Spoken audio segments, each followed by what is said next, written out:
That just slides over. All right. Okay. Sorry about that.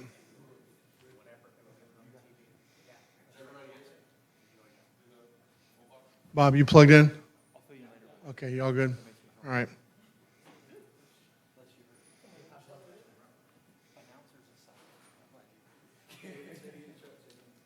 Say it again.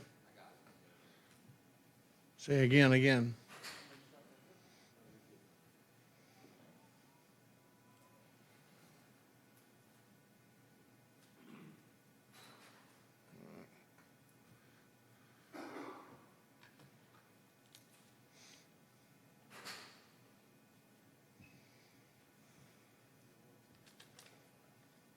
These couple things while we're waiting for Coach to get here.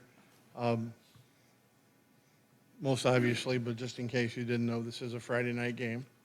Um, Some confusion because there were some original schedules that still showed it as Saturday, so just making sure everybody knows that. I'm going to be emailing you guys some special parking instructions or tips because with some various campus construction, et cetera, not all the normal flow is going to be available. So if you can help me pass that along to traffic people, et cetera, get whatever we can put out there to help alleviate that. And then the other thing is, I sent the email out last week about the Texas game, and we're having a credential for that game separate. Your season credentials won't work for the Texas game. So if you've not sent that to me, please send me your list of people that are going to be covering that game, along with parking, as well as just credentials, to let me know, because that's a separate credential as well, or separate pass. And we're going to the plan is to distribute.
once again, thanks for coming, everybody, today. We'll get this started right now. We've got Coach Bloomgren, and then we've got Antonio Montero, and Nashawn Ellerby will be up after Coach. So open it up now.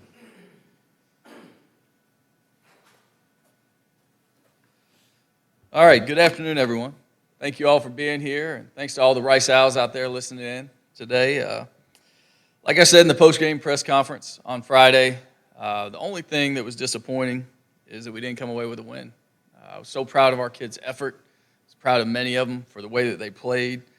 I thought we played our hearts out for 4 quarters and really laid it on the line, which is, it's hard to get a group of 18 to 22-year-olds to do that anymore. But when they do it for each other, you have a chance, and that's what we saw the other night. Preparing for that team, that Army team, we knew that it was going to be a ground and pound, a physical matchup all day long, and that's exactly what we got. There were no surprises in how they played or really in how we played them either. It went a lot of how I envisioned the game going, to be quite honest with you. I got to give a lot of credit to Coach Monken and his staff. They're an unbelievable football team with a great culture and guys that play together as well. I think they're a top 25 caliber football team that will win a lot of games. Really impressed with them. I told them in pregame, just like I told some of you all last week, that there's so many things when I look at their program that are exactly what I want our guys to be, what I want our team to be. And it starts with the culture. It starts with the way that they play like their hair's on fire. And it ends with the physicality that they put on film. So they are the team that nobody wants to play. I thought we did many of the things that I've talked about that I want us to consistently do, and we consistently preach day in and day out that are keys to winning games. We protected the ball. We didn't have any turnovers. We didn't give up any sacks. We forced a takeaway, and we won the field position battle. So we won a lot of places, just not on the scoreboard. And we know it's a win business. We make no bones about that. But still several areas we want to clean up. When we came in to watch the film on Sunday and watch the tape with the players, they all agreed that there's plenty we can clean up.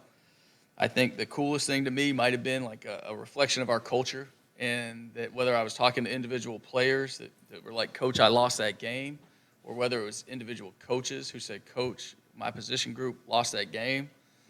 And, the reality is nobody lost that game. We lost that game collectively. But it's a good culture when you have people that want to take accountability and want to do more. I think that's really, really healthy. So definitely not where we need to be. I want our kids to realize the steps we've taken since last year, and knowing that it's still a process to get this program where we want to go, but we've taken some real steps. And once again, they're going to keep fighting, and we're going to have an emphasis on finish, just like we have. But we're going to find a way to finish and make those plays. Defensively, pretty awesome job. I got to highlight that performance, the way they played. My hat's off to Coach Smith and the defensive coaching staff for the plan that they put together. And just think it was unbelievable to go out there and execute in the way we did, to hold that Army team to 14 points after they scored 70 in their last outing, bringing the quarterback and many pieces of that puzzle back. I think 14 points was the least they'd allowed since they allowed 7 to Ohio State in the third game of scored in a game since they scored 7 against Ohio State in the third game of 2017. So, again, a testament to our kids. Really proud of them for doing that. We had guys making plays all over the field. One that you couldn't help but notice is Antonio Montero. Led us in tackles with 11 and was there sideline to sideline. And he was a guy that I heard every single play. I heard his emotion on the field. And even if he was on the sideline, if he was out because we were in a different package, he's a voice I heard literally every play. He was an emotional leader for our team that night. I thought our D-line was awesome. I thought they really did a great job coming off the ball, and we talked about needing to keep swinging all 12 rounds, and I thought they did that. And I think my hat's off to Miles Adams, Trey Schumann, Elijah Garcia, and Javante Hubbard. I thought they all played really well and made it really dirty up front. Offensively, going into the game, I wanted to match their style of play. Didn't want them to be able to hold the ball for 40-something minutes. I wanted to be able to have a pretty even time of possession, which end of the third quarter, it was really close. Wanted to have a chance to win the game in the fourth quarter by taking them deep water, and that's exactly what we had. We had a drive to go down and score, and I told the team this. I had no intention of kicking an extra point. We were going to go for 2 because we were there to win the game, and wanted that opportunity. I believe we were going to have it until the ball hit the ground with 53 seconds to go in the fourth quarter. So obviously we're disappointed again by the result, but I'm so proud of our kids, and I'm proud of the progress because the progress is real. Another place that you saw that progress I'm talking about is up front. The offensive line played a really, really good game, kept the quarterback clean all day long on his pass attempts, but also they handled Army's movement. They created holes. I thought our running backs, both of them, Aston Walter and Nashawn Ellerby, did a great job. Obviously, Nashawn had a great day statistically, averaged over 10 a carry. In his first game back, being the Nashawn Ellerby that I had heard about. So in my tenure, this is the first time I've gotten to see him full speed. Really never got to see it last year as he was still coming back from an injury. Just so proud of Nashawn. And when you hear him up here talking today, you'll see why. He's a great leader. He's a heartbeat of our football team. And I appreciate everything he has done the whole time I've been part of this program. But now it's great to see him produce on the field as well. That was really cool for me. Special teams-wise, we were pretty dang good coverage unit-wise. Did a great job covering all those kicks. The guy that stood out and really took over where Jack Fox had left off is Adam Nunes, having 4 punts inside the 10-yard line, not inside the 20, 4 inside the 10, 3 inside the 5. Pretty spectacular against a team like Army to make them go the long way. And so we made them work for everything. Thought that was great. The negative side of special teams is the 2 kicks that we missed that were very costly. One was a chip shot field goal, and one was a little bit deeper as a result of a successful 2-minute drive to end the half. And we have to make those. In college football, when you line up to kick them, they need to go through the pipes. That's the kicker's job. Had a good conversation with Will Harrison. Our team has his back. We're trying to get him to do his job and be confident that he can do his job. We're really trying to get his confidence back so he can be the kicker we know he can be this week, and because we're going to need him. This past Sunday, came in here and challenged our team, really challenged them to have the same focus and preparation as we get prepared for Wake Forest. We've got to know our assignments, and we've got to earn our confidence in practice in less than half the time that we prepared for Army. So that's the challenge, is getting a whole game plan in and getting it in a normal game week cycle as opposed to having the last 2 weeks of training camp to really get it instilled. So that's what we've got to do. Wake Forest is another great opponent, ACC team that went to a bowl game, won their bowl game last year, and beat an 11-win Utah State game last Friday night as well. But be a great challenge for us this Friday in our home stadium. With that, I'll open it up for any questions. M.Y. Adams? Yeah, well, we have 2 on the team, but I'm gonna assume you're talking about Miles Adams, our captain. Yeah, I can't say enough about him. He's a great leader as well. To me, anytime your peers elect you as a captain, that speaks volumes. But his play and his leadership the other night was outstanding, and I don't think he was going to allow anybody to not keep their gloves up and keep swinging. And so, again, he's a guy that keeps advancing our culture, and I appreciate Miles, but his play on the field was really good too. Coach, you talked about finishing on offense. Can you speak more specifically to that? You had 181 yards, I believe, rushing on the ground. What would you like to see from the offense more of? Yeah, Nate, it's very simple. Like, I love averaging 6 yards a carry. I love protecting the football. And with the way our defense is playing, I think that's a formula to win a lot of games. But we need a couple more points on the scoreboard is the bottom line. And so what I'm talking about when I say finish there is simply finishing drives. You know, and we had a very costly holding penalty at the end of the third quarter that brought back a drive that we were going to be first and goal at the 8. We got to find a way to make sure we don't put ourselves in a position where an official can call that penalty. We've got to get, when the defense gives us a gift of the ball on the 15, we can't come away with 0 points. So those are things that, again, we just got to keep improving. We've got to finish drives in the end zone. This was not a normal game, and we knew it wouldn't be. We had 9 total drives. And we scored a touchdown on 1. We had field goal opportunities on 2 others. And then the third one, we're at the, we're in field goal range at the end of the game and don't convert a 4th and 1. But we say we're going to convert every 3rd and 1 and 4th and 1, period. Like, that's who we are. That's what we believe we're going to do. Just like Army, when they stuck their chest out on 4th and 1 on the 15-yard line on the first drive of the game, they're so confident in what they do. But, again, how cool is it when our team has them in 3rd and 1 on the 15 and sends them back, and then they bring out their offense one more time on 4th and 1, and we stuff them again. I mean, that's just the difference in a year ago. Like, I don't know that our defense would have bowed their neck like that a year ago. And right now, these guys they didn't see another option. They were going to do it together, and they were partying at the football, and it was awesome. Coach, Army and Wake Forest, two very different offensive philosophies. Greg Dortch is gone, but Sage Surratt, Kendall Hinton, some talented playmakers in the passing game. What do you think, the outlook is for your secondary, who didn't really get tested as much against Army? Yeah, they got tested in other ways. They had to step up, and they had to set edges. So I thought our secondary played well. I left them out because they weren't as prevalent maybe in some of those plays, the ones internal, as I guess I would say. But all the perimeter stuff, like they were coming up, they were taking on blocks, they were setting edges. So it's a completely different game plan. You're exactly right. This is going to be a tempo RPO outfit. They're doing a great job. Their quarterback threw for over 400 yards the other night. He's playing at a really high level.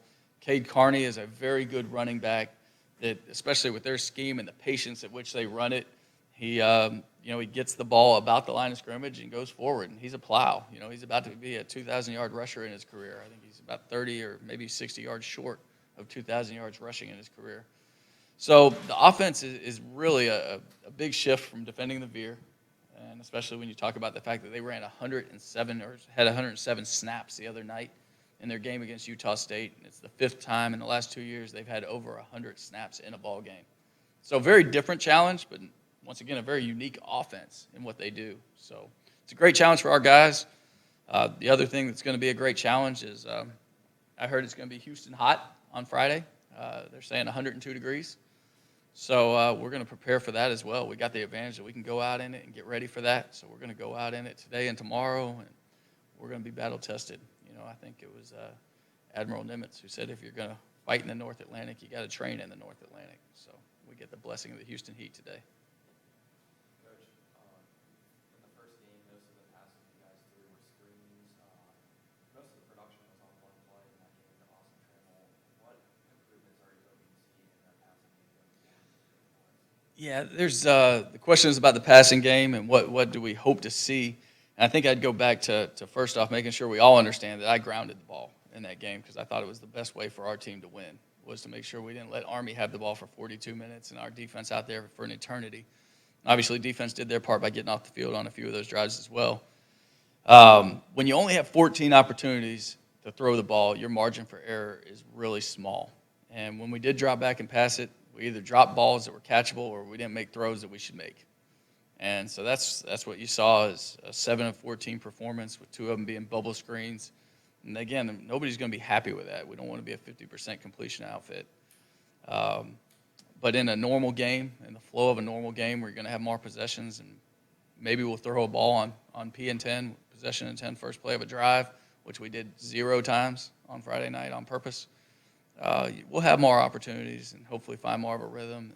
But we have to make the most of every opportunity in the pass game right now. Coach, you just mentioned earlier about Wake Forest and their last game, 107 offensive plays. What other issues do they present for the defense? Time possession. Yeah, I think that the other night they had the ball, I think 35 minutes. But again, there was times in that drive where they were snapping it. I think they snapped it the 4th most or the 4th fastest of any team last year. And so you're talking about like before 20 seconds have passed after getting up off the tackle, the next play is snapped. And somebody said they had snaps as quick as 9 seconds in that game the other night after the play on Piles. So that's just a lightning challenge. If you've ever heard the term OODA loop, it's a Navy term which stands for Observe, Orient, Decide, and Act, and it's one that they use with their fighter pilots. That's exactly what we have to be able to do. We've got to reset our OODA loop before the ball turns over. Because if not, you're out of position, you're still wondering, you're still talking, and the ball snapped, and we're done. So we have to make sure that we're in position to be successful when that ball turns over and go make plays. So we're talking pace. Pace. So if that's the case, do you have to kind of take them off the game or do something with your game defensively that you did differently against Army to be able maybe to execute them on offensive defense? I think there's still the ball control element that we want to do our part as an offense. And in addition to scoring points, we want to have sustained drives. And we want to have the discipline to do so and possess the ball. Because, again, I don't know what anybody's defense looks like after playing 107 plays. But so, again, what can the defense do? They can get off the field because against those tempo offenses, if they throw 3 incompletions, now they're off the field in 17 seconds. So they can be off the field really quick too, which is just fine. We'll take the ball and hopefully ground and pound a little bit and have some success and play great team ball again. What type of offense would you consider Wake Forest's offense to be? Really a run-pass option-oriented offense where they're going to really take the ball and the tempo at which they do it is really unique. Once the ball is snapped, not just how fast they snap the ball, but once the ball is snapped, the quarterback really rides the running back into the line of scrimmage to try to make your backers commit and open up those pass lanes behind.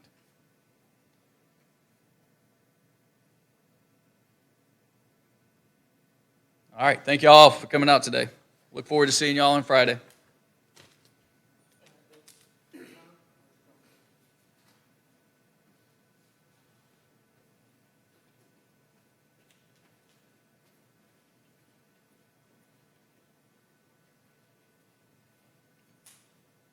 Sean, just a quick opening statement about the game last week, and then we'll take some questions. Yeah, so kind of, what Coach Bloom touched on already. No moral victories in this game. You hear people say that a lot. As an offense, we want to put the ball in the box a lot more than we did. And there are a lot of opportunities throughout the game, really, that we could have done that. Talking about the game plan from last week's game, I loved it. Obviously, as a running back, when you have a run-heavy game plan, that's something that you look forward to. You always want opportunities to do good things with the ball. But, not a lot of people understand outside of the locker room, outside of, these walls, just the amount of attention to detail and just the focus that the coaches, Coach Bloom, all the, coordinators put into these game plans. And so we had a lot of time to prepare for Army. We had, an extended week of preparation going into the game. And so it was pretty apparent to me and a lot of the guys in the running back room on really across the offense that we were going to have a really solid game plan. It looked really good on paper, and when we ran it through in practice against the scouts, things were really meshing together. And so, again, lots of really, good design from Coach Bloom and the coordinators to really put together something that could, take advantage of some of the weaknesses that the defensive fronts of Army presented. And we did some of that. We did a lot of that. And now the mission kind of going into this next week is to put the ball in the box, put points on the board, and kind of finish and capitalize on some of those drives. As far as the defense is concerned, hats off to them. They played well enough to win the game. We have to take care of that on our end for them. But, up front, offensive line, making holes, moving people, displacing people. The defensive line as well, really up front across the board. They dominated Army from start to finish of the game. It was really good to see both in person and on film. So a lot of good things up there that we're hoping to continue and carry into this next game against a more athletic, longer opponent up front. And yeah, it's just been good to kind of see a lot of leadership as well on the offensive line, on the offense side of the ball. Some upperclassmen stepping up, bringing a lot of new and useful energy to the huddle, and it's been good to see, guys like Brian Chafin stepping up and, being the quarterback of the offensive line in a sense. Reagan Williams, we kind of laugh in the running back room. I call him Moses because he's just part in the defense on every play, every run play that he's involved in. And so, again, a lot of good things from the Army game that we can take and roll over to the Wake Forest week, but there's definitely a lot of things that we are looking to improve on. So.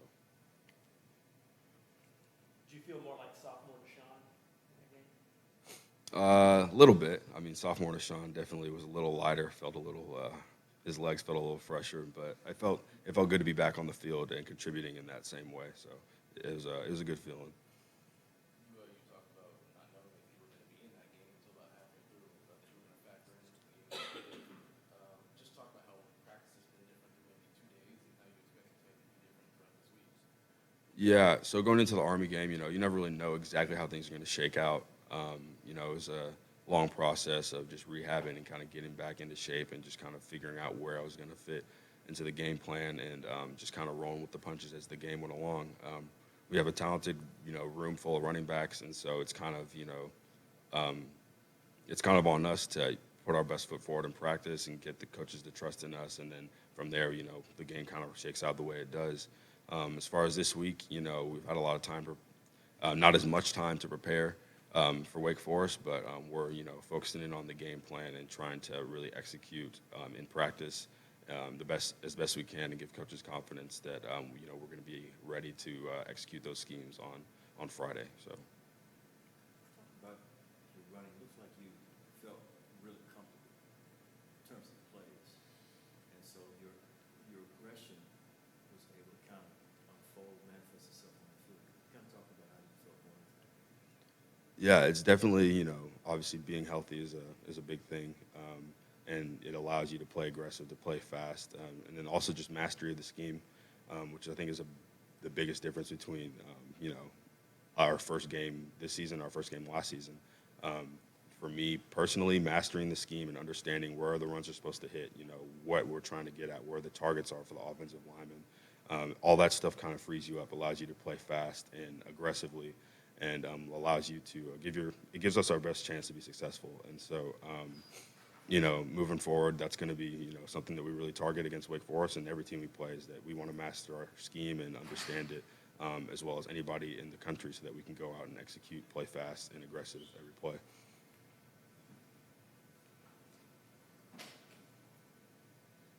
Anything else? Thanks, Rashawn. Tony?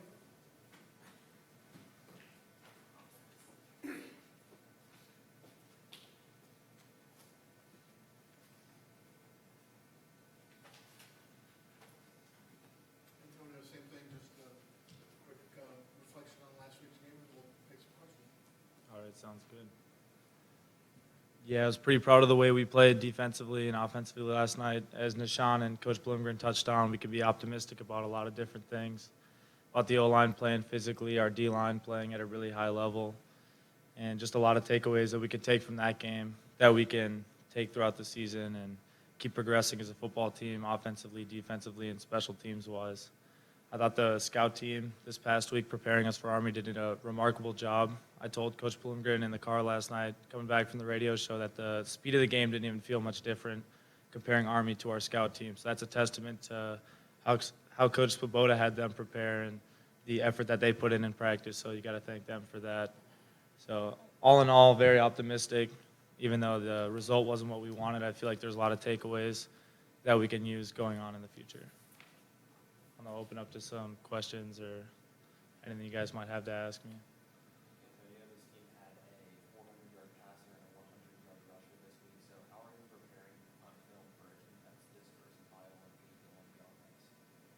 Yeah, we've already looked at some of their film. They have a lot of weapons on offense. Very good ACC team, and a lot of it is just being disciplined in our assignments. And as Coach Bloomgren touched on a little bit with the RPO schemes and the zone action schemes, we have to be really disciplined in our assignments not to let any big plays happen because they do have those athletes and they do have those weapons. So I'd say just being assignment sound and being as disciplined as possible, which I know we could do. Antonio, you started off last season with a win and this season with a loss. Is it possible that even with the defeat, y'all are more confident going into game 2 this year than you might have been last year? Yeah, absolutely. Absolutely. Playing a really good team like Army, playing them that close, 11-win team last year, I think, 11 or 10 wins. It shows that we can play with anybody. So obviously incredibly optimistic about that too. And now we have another really good challenge coming up in Wake Forest, and I think we can do, if not the same, even beat Wake Forest in this sense. So really optimistic about that too, because we were firing on all cylinders this past game. Biggest difference between you last year and you this year? I'd have to go with mindset. Obviously, I've shaped my body to be more at a high level, more of a Division I type body. But mentally, I think that's the most important aspect in all of this. Confidence-wise, playing within the scheme, getting to know the other teammates, my teammates, like playing with Blaze and Miles and some of these leaders. I feel like I fit into that group, and I can help lead the bunch in whatever games we play in, whatever practices. I have that voice now that I can help lead.